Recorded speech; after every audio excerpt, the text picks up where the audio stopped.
Saya Wahib Herlambang, pasien positif Corona Balikpapan 01. Alhamdulillah sekarang masih di ruangan isolasi RSKD Balikpapan. Kondisi sehat dan semakin sehat. Pertama saya mau apresiasi yang sebesar-besarnya untuk Mas Taufik, anak muda Balikpapan yang luar biasa, relawan masker yang sudah membagikan ribuan masker gratis untuk warga Balikpapan dan tujuan untuk menyelamatkan Balikpapan dari Corona. Yang kedua, saya berpesan kepada seluruh warga Balikpapan untuk tetap mengikuti himbauan pemerintah untuk tetap di rumah saja, nggak perlu keluar rumah kalau nggak penting-penting banget.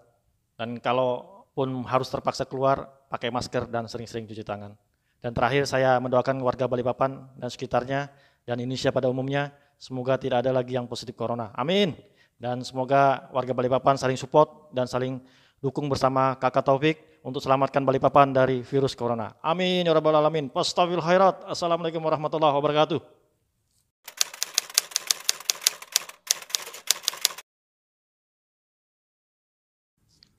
Assalamualaikum warahmatullahi wabarakatuh. Alhamdulillah.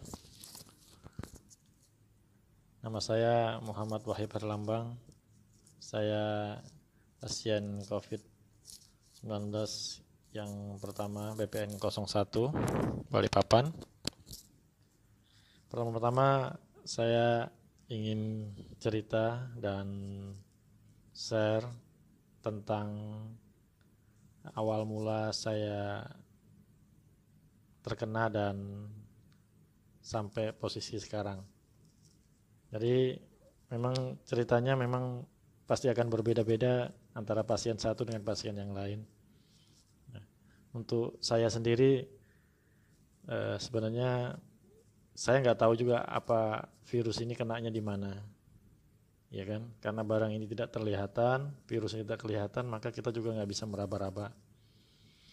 Namun memang ada aktivitas saya di Bogor untuk belajar, untuk mengikuti seminar tentang berbisnis tanpa hutang yang disponsori oleh masyarakat tanpa riba. Nah, ini saya berangkat dari Balikpapan menuju Jakarta pada tanggal 24 Februari sampai di Bogor malam sekitar jam 11 sampai jam 12 malam. Kemudian saya menginap di luar hotel di tempat acara. Kemudian saya mengikuti acara itu sampai selesai dari tanggal 5 sampai 25 sampai 28, 4 hari. Nah, dari acara tersebut memang aktivitasnya full di dalam ruangan. Nah, kami pun tidak tahu kondisi sesama teman, apakah kesehatannya bagus atau tidak, kita nggak tahu karena kita sama satu tujuan bahwa untuk belajar berbisnis dengan tanpa riba. Berjalannya waktu sampai tanggal 28, tanggal 29 saya kembali lagi ke Balikpapan. Nah, saya cukup lama di Cengkareng, Bandara Cengkareng. Bahkan saya sempat duduk-duduk santai dengan pijat yang menggunakan mesin waktu itu. Setelah waktu tiba saya berangkat naik penerbangan malam dan sampai di rumah sekitar jam 9 sampai jam 10 malam. Nah, saya istirahat seperti biasa. Alhamdulillah pagi saya aktivitas, tapi badan nggak begitu enak. Kelihatan seperti kita kecapean, perjalanan memang melelahkan, sehingga saya istirahat. Cuma kondisi memang nggak nyaman dalam beberapa hari itu. Gejala-gejala yang muncul adalah badan terasa ngilu, kepala sakit, lidah ini pahit, dan penciuman kita itu tidak tajam. Nah, ini yang terjadi selama beberapa hari sekitar hampir 4 harian. Nah, hari kelima berangsur pulih dan seperti biasanya lah saya beraktivitas karena kondisi saya sudah membaik. Sampai saya pada tanggal 15 itu ditelepon oleh PLH Dinas Kesehatan Balikpapan bahwa saya pernah mengikuti peserta seminar yang ada di Bogor. Oh iya Pak, saya bilang saya ikut. Nah, dari situ saya diinfokan bahwa ada teman peserta itu dinyatakan positif. Nah, saya diarahkan untuk ke RSKD untuk tes, dan alhamdulillah pada saat itu ya saya langsung berangkat karena juga ada rasa kekhawatiran saya tentang virus itu gitu. Yang dulunya kan memang waktu kita adakan acara di sana kan memang belum ada nampak ya, di Indonesia belum ada gejala-gejala apapun, karena yang kita tahu cuma ada di Cina. Nah, setelah itu kembali ke tanggal 15 16 hari Ahad dan hari Senin saya melakukan tes beberapa kali. Tes yang dilakukan itu ada tes darah, kemudian ronsen paru-paru, kemudian swab. Nah, swab ini 2 kali, hari Ahad dan hari Seninnya. Kemudian setelah itu karena saya tidak mempunyai gejala apapun, kondisi stabil aja, panas tidak juga, suhu 36, kemudian batuk pilek nggak ada. Jadi saya diperbolehkan pulang dan katanya oleh pihak rumah sakit saya disuruh isolasi di rumah aja, jangan kemana-mana Pak, cukup di rumah saja. Saya pun mengikutin itu dan saya tidak kemana-mana juga. Tanggal 19 hari Rabu, tanggal 18 hari Rabu, Maretnya, saya ditelepon lagi bahwa teman di Samarinda itu ada kabar hasil swabnya sudah keluar. Karena swab ini dikirim lumayan lama hasil tesnya, sehingga hasil ini menunggu. Karena teman di Samarinda itu disampaikan ke saya juga sama positif, akhirnya saya diminta kembali lagi ke rumah sakit, namun sudah disampaikan bahwa siap-siap aja Pak, nanti bawa barang-barang mungkin apa gitu. Akhirnya saya memang mempersiapkan diri. 5:30 saya ditelepon sore, jam 7 saya ditunggu di ruang isolasi, di ruang pemeriksaan isolasi. Nah, di situ saya diperiksa, kemudian tarik darah lagi, namun tidak di ronsen. Nah, saya disarankan tetap isolasi, tapi isolasinya di rumah sakit. Nah, akhirnya saya isolasi di rumah sakit malam. Ya, besok pagi sampai dengan sore. Sorenya saya dikabarin, hari Kamis sorenya saya dikabarin sama dokter, Bapak ada kabar hasil swab Bapak keluar dan Bapak dinyatakan positif ya. Tolong bisa ditenangkan Bapak dan ditenangkan keluarga di rumah ya. Baik dokter, terima kasih informasinya. Nah, malamnya Bapak Wali Kota Balikpapan mengumumkan bahwa ada satu pasien positif usia 44 tahun dan laki-laki. Nah itu saya.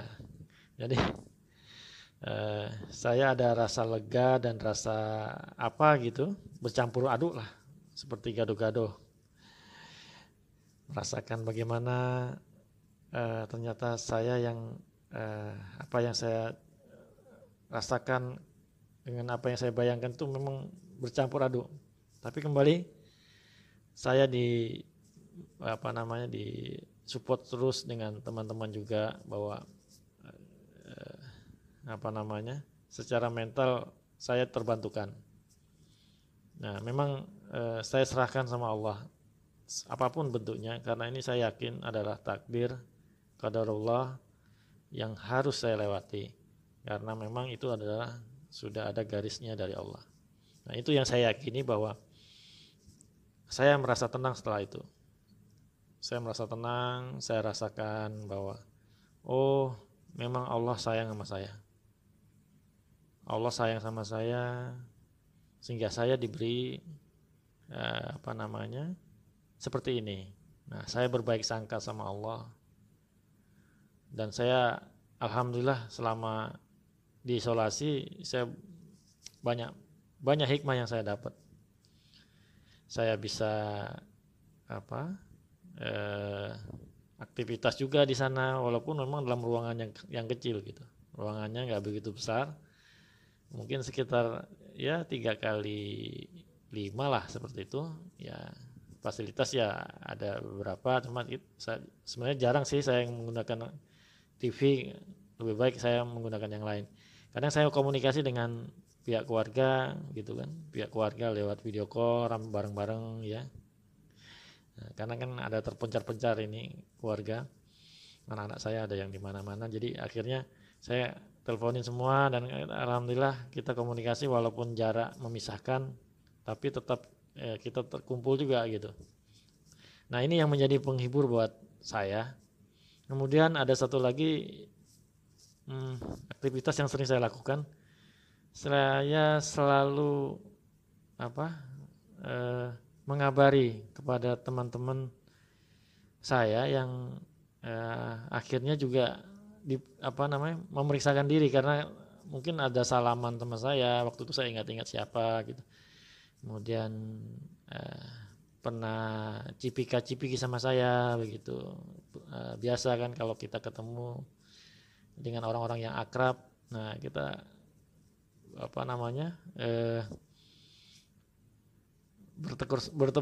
bertegur sapa, kemudian pelukan, cipika-cipiki gitu ya.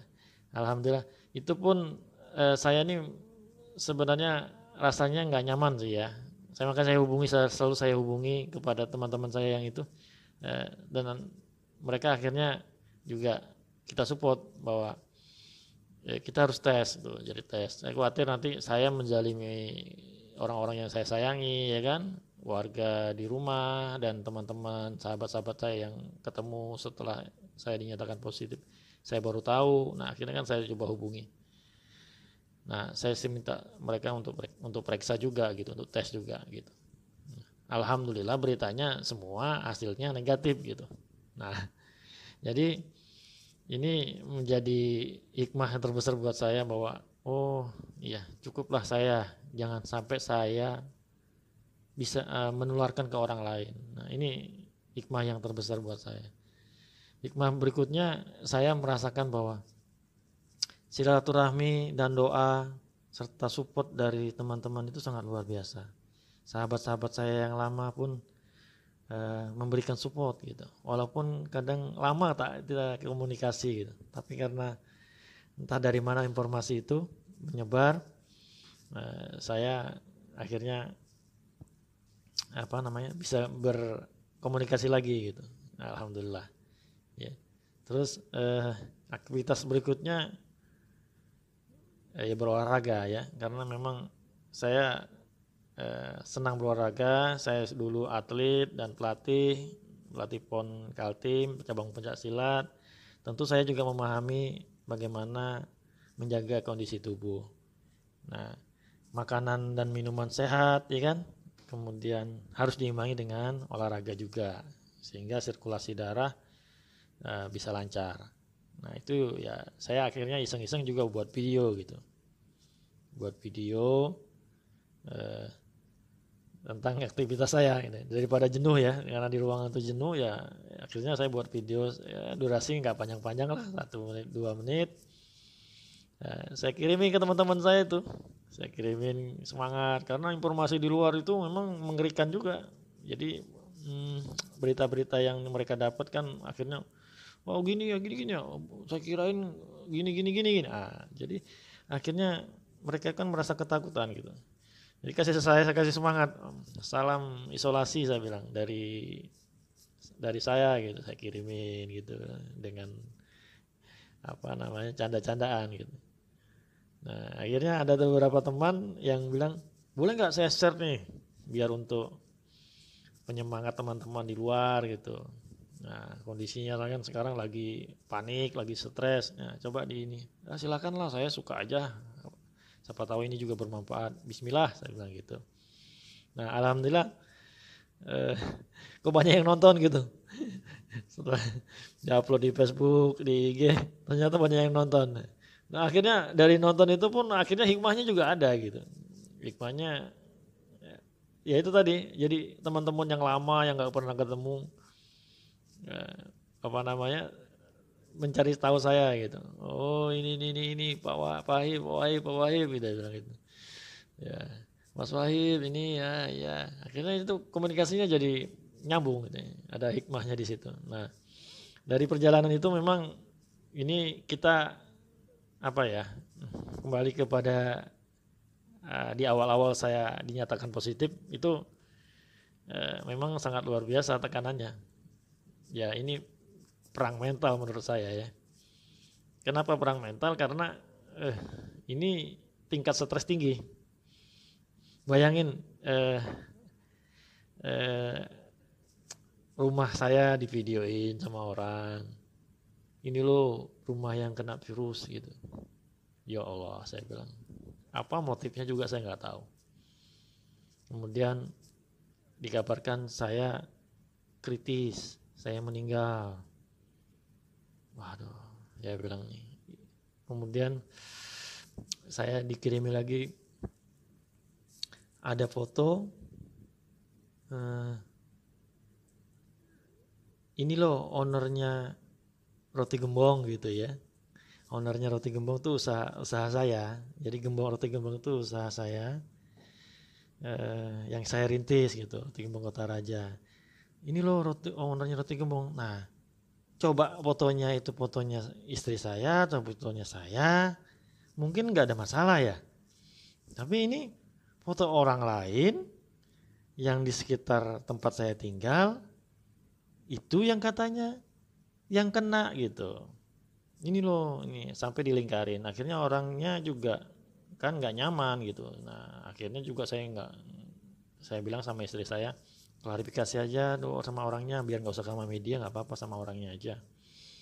Sampaikan kalau itu permohonan maaf mungkin orangnya nggak tahu gitu. Nah ternyata itu salah satu ustazah yang ada di masjid di tempat belajar Al-Quran. Ya itu teman istri saya juga gitu. Jadi akhirnya kan bisa komunikasi, alhamdulillah berjalan. Nah seperti itulah tingkat belum lagi orang yang takut datang ke perumahan. Nah ini kan jadi beban moral buat kita. Pihak-pihak driver online nggak berani gitu masuk ke perumahan Sepinggan Pertama. Akhirnya kan saya terasa sepertinya saya menjalimi orang lain ini seperti ini gitu. Saya ya tapi kan itu memang bawaan perasaan. Nah kemudian informasi perumahan di lockdown gitu, nggak boleh masuk. Nah saya sampai telepon juga ke yang punya perumahan, ya kan. Saya sampaikan permohonan maaf saya tentang kondisi saya. Nah beliau sangat luar biasa baiknya. Bahkan support saya, nggak apa-apa Pak Wahib, ini harus kita jalani, nggak apa-apa. Biar aja orang bilang apa, terserah. Pokoknya Pak Wahib selalu semangat, luar biasa, masya Allah. Jadi ini perang mental, ya luar biasa ini, memang perang mental. Bahkan saya dengar beberapa media juga ada yang menayangkan di TV bahwa ada yang sudah meninggal, kemudian jenazahnya mau dikuburkan ditolak. Nah ini kan berbahaya ini. Yang kayak gini nih menurut saya para pihak warga nggak ada dapat edukasi yang benar gitu. edukasi tentang virus ini. Virus ini kan bagaimana cara penyebarannya, kemudian bagaimana virus ini mati, bagaimana virus ini berkembang. Nah, ini kan sebenarnya sudah disampaikan gitu. Tapi karena mungkin rasa takut, bagaimana panik dan stresnya tentang pemberitaan yang didapat dari share-sharean dari Facebook maupun WA. Nah, ini kan menjadi ketakutan gitu. Akhirnya menolak tentang jenazah itu, kan kasihan sebenarnya. Padahal secara medis juga nggak itu kan sudah nggak ada lagi gitu virusnya. Dan itu juga penanganannya kan sudah ada standar SOP-nya dari tim COVID kan. Nah, jadi setelah berjalannya itu kan ini kita kembali ke isolasi, bahwa saya dalam beberapa kali swab ya, setelah ada 5 kali swab pertama dan kedua yang di awal-awal saya dites, kemudian 3 kali saya di swab di si masa isolasi sampai 16 hari. Nah, alhamdulillah berita yang menggembirakan, saya disampaikan bahwa saya sudah 2 kali tes swab dan dinyatakan negatif. Istri saya dan anak-anak juga dinyatakan negatif. Nah, ini membuat saya senang ya. Saya mengucapkan syukur alhamdulillah kepada Allah Subhanahu wa taala bahwa kabar baik ini muncul gitu.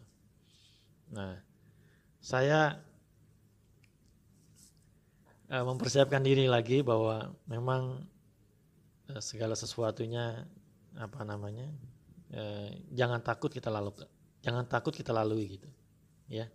Kadang-kadang orang merasakan bahwa sakit ini sebuah aib, padahal ini bukan aib, ini adalah musibah, dan musibah ini sifatnya sudah mendunia gitu. Nah, ini harusnya kita tidak lagi berbicara tentang aib, kita bicara tentang bagaimana virus ini berhenti dan tidak menyebar dan musnah dari muka bumi ini. Nah, makanya kan pemerintah memberikan aturan-aturan, pembatasan, nah, supaya bisa warga-warga semua diisolasi di rumah masing-masing. Nah, memang kata dokter pernah bicara sama saya, virus ini akan mati sendiri Pak kalau imun kita bagus.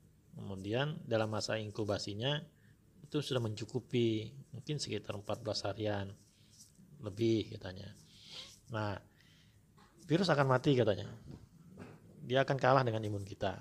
Makanya kita diminta untuk menjaga stamina tubuh, ya minum vitamin gitu. Jadi setiap hari juga saya dikasih vitamin. Sehari 2 kali. Kemudian mungkin herbal yang membuat daya tahan tubuh, madu seperti apa, kurma seperti itu. Nah, ini bagus katanya untuk daya tahan tubuh, dan obat-obat yang lain lah ya. Mungkin banyak di pasaran. Nah, kalau sudah imun kita kuat, virus itu akan mati. Nah, kenapa diisolasi? Supaya seperti saya ini dan seperti teman-teman yang tidak mempunyai gejala yang bikin tubuhnya drop, nah, itu jangan sampai bisa menularikan orang lain. Nah, kalau yang ditularkan itu juga kondisinya tidak bagus, nah, akhirnya dia akan mengalami gejala yang membuat drop. Ya, misalnya seperti kata dokter, penyakit bawaan, penyakit yang diserang pada saat usia-usia lanjutan. Nah, kan ini rentan. Makanya saya memang sarankan memang ya apa yang disampaikan oleh pihak pemerintah itu sudah benar, bahwa isolasi itu penting. Isolasi itu untuk memutus mata rantai, ya kan? Bisa jadi dalam kondisi saya diisolasi untuk mematikan itu gitu, karena Saya tidak ketemu siapa-siapa, ya kan? Saya ada di sana, tidak berkontak dengan orang lain, tidak bertemu dengan orang lain. Nah, sekarang ini kan kadang-kadang itu menjadi slogan aja tapi tidak dilakukan. Masih ada ikut acara-acara pertemuan, kondangan, acara-acara di kafe gitu kan, pertemuan dan kumpul-kumpul begitu. Ini kan kita nggak tahu nih siapa yang kena gitu, di mana kenanya. Saya nggak tahu, kita kan nggak tahu. Makanya himbauan pemerintah ini harus betul-betul kita lakukan supaya kita cepat selesai ini. Kita nggak tahu kapan ini bisa selesai, tapi ya kita yakin bahwa apabila kita disiplin, ya kan, himbauan pemerintah dilaksanakan, insya Allah, ya kita selalu berdoa bersemangat. Terus berikutnya adalah saya ingin bercerita tentang tim medis, ya.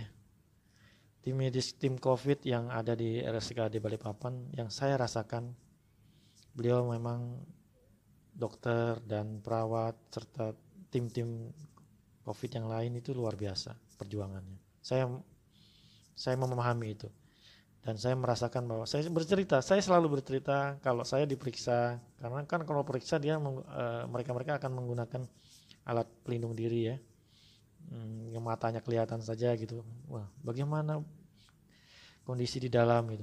Kadang-kadang mereka berkeringat, pada saat mau apa juga susah gitu. Ya. Nah ini perlu perjuangan dan mereka luar biasa perjuangannya. Diisolasi juga gitu. Tidak ketemu sama istrinya, tidak ketemu sama anaknya, tidak ketemu sama keluarganya, tidak ketemu sama suaminya. Jadi mereka juga perjuangannya memang kita harus support ya.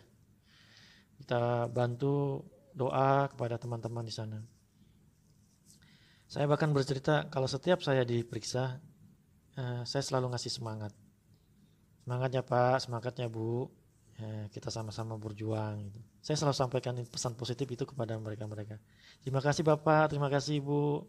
Itu saya sampaikan itu. Dan beliau merespon dengan doa, mereka merespon dengan semangat gitu. Iya Pak, Bismillah Pak, kita semangat ya. Makasih Pak. Nah begitu.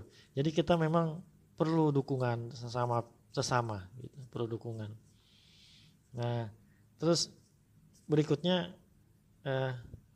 teman-teman yang sekarang lagi berjuang, yang lagi sakit, baik itu dinyatakan positif, PDP, DP ya, dan yang lainnya yang sekarang ini meresah ya. Ayo kita semangat deh ya. Bismillah, kita berjuang sama-sama supaya virus ini bisa hilang dan stop dan musnah dari muka bumi ini. Ya caranya memang kita harus semangat. Yang sakit, ayo semangat ayo. Saya bantu doa dari sini, teman-teman bisa sembuh, ya kan? Bisa aktivitas normal lagi. Senang kalau lihat teman-teman bisa sehat kembali, ya kan? Kemudian yang lagi sakit bisa sembuh gitu. Senang banget ya. Kita saling support, kita saling mendoakan. Kita saling bantu ya. Nah, kepada teman-teman yang relawan-relawan juga saya mengucapkan banyak terima kasih ya. Mungkin teman-teman bukan materi didapat, tapi memang perjuangan ini butuh suatu aksi ya, butuh suatu aksi. Jadi kita juga mengapresiasi teman-teman yang membagi masker, kemudian memberi sumbangan kepada tim medis ya. Nah ini memang harus kita sama-sama membantu lah ya. Terus pesan berikutnya ya kita harus disiplin untuk melaksanakan himbauan pemerintah. Karena dengan kita disiplin, kemudian kita sudah berikhtiar, kemudian kita sudah menyerahkan semuanya kepada Allah, kita serahkan kepada Allah, kita sama-sama serahkan sepenuhnya kepada Allah untuk kita minta bantuan kepada Allah. Semoga Allah mengabulkan permohonan-permohonan kita. Ya. Saya ucapkan terima kasih. Mungkin sekian cerita dari saya. Semoga ini menjadi manfaat, bisa memberikan inspirasi kepada teman-teman, dan semoga virus ini sudah tidak ada lagi, ya. Kita kembali normal, ekonomi normal. Bismillah, bismillah, bismillah. Wastafirul khairat. Assalamualaikum warahmatullahi wabarakatuh.